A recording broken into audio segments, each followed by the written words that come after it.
Everyone, আসসালামু আলাইকুম। ওয়ালাইকুম আসসালাম। প্রতিবাদের ভাষাটা তাহলে কি হবে? এই যে দেখেন, আরো যন্ত্রণা, আন্ডারআর্মস দেখেন।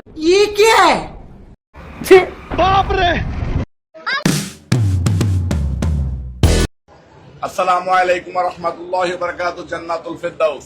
আলাইকুম আসসালাম ওয়া রাহমাতুল্লাহি ওয়া বারাকাতুহু জান্নাতুল বাকি। সংবিধান ও আরপিওর শর্ত লঙ্ঘনের দায়ে বাংলাদেশ জামাতে ইসলামীর রাজনৈতিক নিবন্ধন বাতিলের বিষয়টি খতিয়ে দেখে দ্রুত আইনি ব্যবস্থা। আরেকটা মহিলারে আমি সাবধান করে দিচ্ছি, এটা ওই যে কাপড় বেচে, নাম বলবো না, নাম বললে হাইলাইট হয়ে যায়। বলো বাবাজি, আপনি সব খুলে বলুন।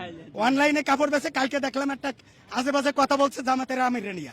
আমি কিন্তু জামাতের জীবনেও আমার কোনো নাম নাই, কিন্তু তারে কোন এলাকার, ওই যে পদ্মার ওই পারে একটা এলাকা আছে না, নাম আছে দৌলতদিয়া, সেই এলাকার মহিলার মতো সে অনর্গল কথা বলছে। বলেন কি? সে যেভাবে জামাতের আমিরের কথা বলছে, জামাতের আমির তো ভালো, শিবির তো ভালো হয়ে গেছে, না হলে ওরা যে কি করতো সেটা তো আপনারাই বুঝেন।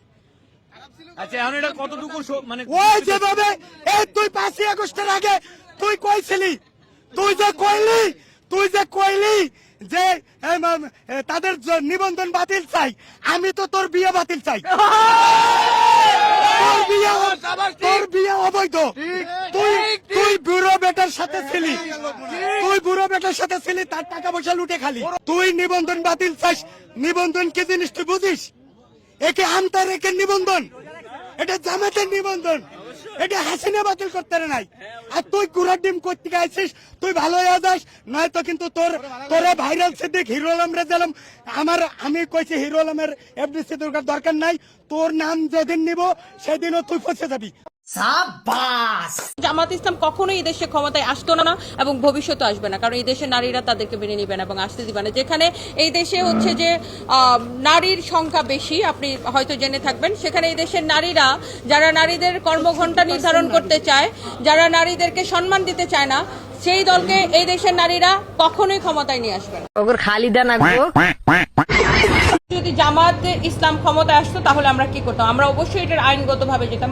আমরা হাইকোর্টে এখন আমরা রিট করব, আগেও আমরা রিট করতাম, এবং অবশ্যই আমরা সকল শ্রেণী পেশার নারীরা রাস্তায় নেমে আসতাম। এবং জামায়াতে ইসলামের যিনি প্রধান, উনি একবার এক কথা বলছেন, আবার আমার কাছে মনে হয় এটা আসলে ঠিক মুড সুইং এর মতো। মেয়েদের যেমন পিরিয়ড হলে মুড সুইং হয়, বোকাচোদা কয় কি? ব্যাপারটা ঠিক এরকম হয়ে গেছে। এক এক সময় এক এক কথা বলা হচ্ছে, বাট যদি মাফ চাইতে হয় সেটা অফিসিয়ালি নিঃশর্ত ক্ষমা চাইতে হবে। তোর কপালে জুতার বাড়ি হারামি। তুমি তো প্রেমের প্রস্তাব দিছো, এটা বলো। তুমি অ্যাকসেপ্ট করেছো? টাকার জন্য, যদিও বা টাকার জন্য বিয়ে করে আপনাদের কি অসুবিধা, আমি তো বুঝি না। নাটক কম করো প্রিয়।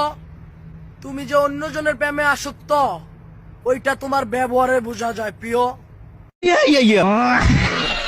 আজকে সারাদিন নৌকা মার্কায় ভোট দিন, শেখ হাসিনা সরকার বারবার দরকার।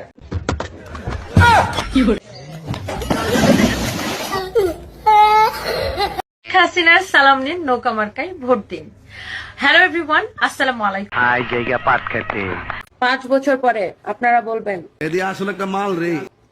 তনি আপার আগমন, শুভেচ্ছা, স্বাগতম, জয় বাংলা, জয় বঙ্গবন্ধু। মাননীয় প্রধানমন্ত্রী শেখ হাসিনা, ওনাকে দেখে আমি ইন্সপায়ার হই, ওনাকে আমি নিজের মেন্টর হিসেবে মানছি। আমার বাবা ছাত্রলীগের সভাপতি ছিল।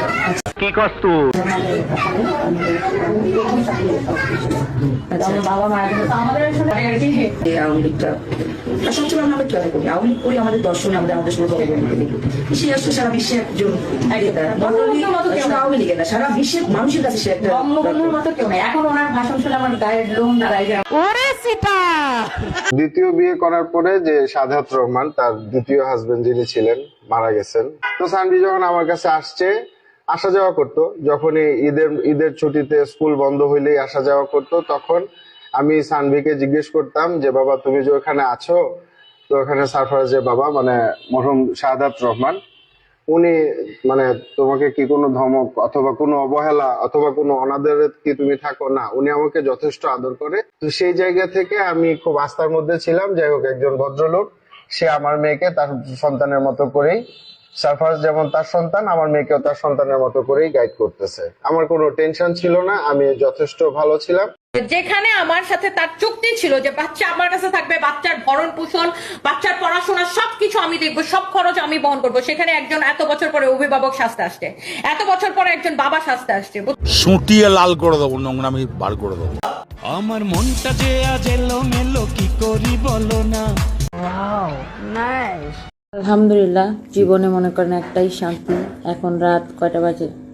রাতে 3টা বাজে। রাত 3টা বাজে। আমি এখন বাসায় আসছি অফিস থেকে এবং এসে ডিনার করতেছি। তো আমার জামাই খুব যত্ন করে। আপু, আপনার স্বামী পরের জন আমি হতে চাই। আপনার চেহারা ছবি সুন্দর হয় না, যে বিপদে পড়ছি খালি সম্বন্ধ। ও এগুলো কি বলছি? হোটেলে যাবেন নি? আমি এখন হোটেলে যাওয়ার সময় নাই, আমার কাজ আছে। আমি আরো 12 ঘন্টা ডিউটি করে ভাত খাই। তোমার লাইনি হোটেলে ঘুরা ভাত খাই না। তুমি অন্য কেউ বিচারো যারা হোটেলে যাই অভ্যাস।